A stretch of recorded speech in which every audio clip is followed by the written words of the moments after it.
Relief efforts are underway after Hurricane Helene ravaged across southeastern United States. And, you know, this show is a political show, right? I do political commentary when there's debates going on, there's arguments going on. I'll dive into that. And often when tragedies like this one happen, and then there becomes a political debate over it, I'm so weary to have to dive right back into the debates and the fact-checking and people lying, and you have to deal with that. Because it feels like, as Americans, when something that has left in the hundreds of people dead, that has torn apart people's communities, a natural disaster of disastrous and devastating proportions, why do we have to try to, not we, but why do people have to exploit this, Trump, for political gain? And that's what I have for you. Trump deciding my priority in the immediate aftermath, not even the aftermath, as this is still something that people are right in the middle of. I'm going to start making false claims to hurt Biden and Harris politically. So the first thing is, of course, we are thinking of those impacted, the families of the lives that have been lost, the communities that are starting the process of repairing and recovering, and hopefully all those communities will get the relief and the aid they need to do so. As we get into what the show is about, politics, the big political story surrounding this is that Trump traveled to Georgia and spent his time, at least part of it, lying about the response, saying that it was anything other than prompt and immediate by the federal government, saying that Biden was sleeping or not responding properly, and other things that you'll see here. Mr. President, what do you think of Governor Kemp's response to the storm here? Hello, everybody. Mr. President, what do you think of Governor Kemp's response to the storm here in Georgia? The governor's doing a very good job. He's having a hard time getting the president on the phone. I guess they're not being responsive. The federal government is not being responsive, but they're having a very hard time getting the president on the phone. He won't get on, and of course the vice president, she's out someplace campaigning, looking for money. So they have to be focused over here. It's too big. This is a really bad one. And the governor's doing a good job, but he's having a hard time getting the president on the phone. So the confidence that he said that with would make you believe there has to be some truth to it. There's not. If you enjoy this show, please do click that subscribe button. Easy, free, simple, but makes all the difference. Back to the video. He's been calling the president, hasn't been able to get him. Governor Hulk Hogan's place on the beach got hit pretty bad. No, he hasn't. That's an utter lie. Earlier in the day, Governor Kemp told reporters he did speak with President Biden and the president offered his assistance. The president just called me yesterday afternoon. I missed him and called him right back. And he just said, hey, what do you need? And I told him, you know, we got what we need. We'll work through the federal process. He offered that if there's other things we need, just to call him directly, which I appreciate that. So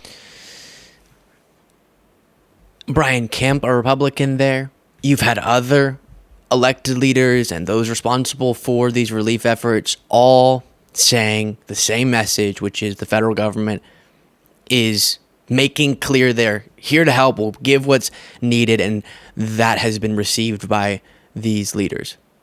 And Biden's addressing this, of course, is available by phone for any further requests, etc. So Trump's just fabricating that. But then it creates a whole story where instead of just focus, can we be humans for a second? All of us, we can just be common members of this species and focus on not the politics, but the tragedy and how to help people. Instead, it has to immediately be the MAGA news cycle is about how Biden and Harris are completely ignoring this. They don't care, even though it's not at all true.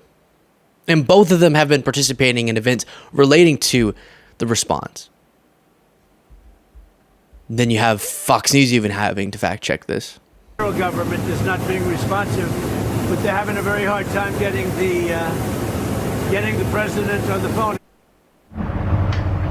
But Governor Brian Kemp said earlier that he did speak with President Biden yesterday after initially missing his call. As of this morning, he said that he and Vice President Harris were playing phone tag. Yep. And then you have to see Biden just crushing this lie from Trump himself. And Governor Cooper, Donald Trump has accused both of you of ignoring the disaster. He is lying.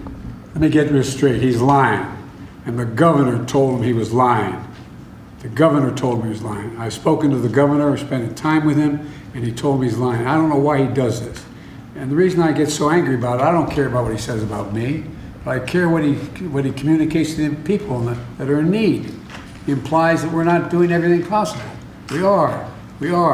And could not have said it better myself, and then this as well. In retrospect, do you wish that you would put more resources in North Carolina, knowing what you know now? And do you wish that you spent the weekend here in Washington rather than in Delaware? Come on, stop that game. Rather than Delaware, it's 90 miles from here, okay? And I was on the phone the whole time, working on that. And the resources, the question is not whether we get more, this is a list of every resource we're getting in there, but the question is how to get it in. It's hard to get it from point A to point B. It's hard to get it, some of these roads are wiped out, communities are wiped out. There's no ability to land, there's no ability to get trucks through, there's no ability to get a whole range of things through. So, I mean, anyway, Mr. President, when I sound frustrated, I am. Yeah, and so the question becoming about, was Biden at the beginning in Delaware, which you can be president from Delaware, or was Harris here or there when they've been both participating actively in the response? And then also a big obsession always with MAGA is, I guess I'm okay if everyone's debunking the idea that there's been a delay in getting a delay beyond the natural disaster caused delays of resources, which is going to happen, but delays because of neglect by Biden-Harris. Okay, if that's disproven, and if Trump's claim that no one can get a hold of Biden, if that's completely ridiculous and disproven, then, I'm still mad at them because they haven't gone to the site of the communities that have been impacted. They haven't seen the destruction themselves in person. But one of the things that Harris said when she visited the FEMA headquarters was that's specifically so we don't get in the way, because when you bring a motorcade and Secret Service and all of the press and you do this whole thing, which is exactly what happens anytime a president or vice president goes anywhere, it actually takes away from all the focus being on getting people the help they need. So actually, if you could stay away right off the bat, send us what we need, get the proper resources here, and then when appropriate, making a visit. I've said this with past events, wildfires. I remember in Hawaii, we went through this whole news cycle with MAGA making all the same claims. And it is such, I should say, a violation of a principle I think we should have, which is sometimes politics should and can be set aside. But it seems Trump doesn't apply that to anything. Everything should be politicized. Everything should be exploited for political gain. And I'm glad to see some of the Republican governors, Brian Kemp being one of them, being willing to show people, see, this is how, and I think DeSantis even said something about getting the resources they need. This is how we're supposed to govern in times of crisis.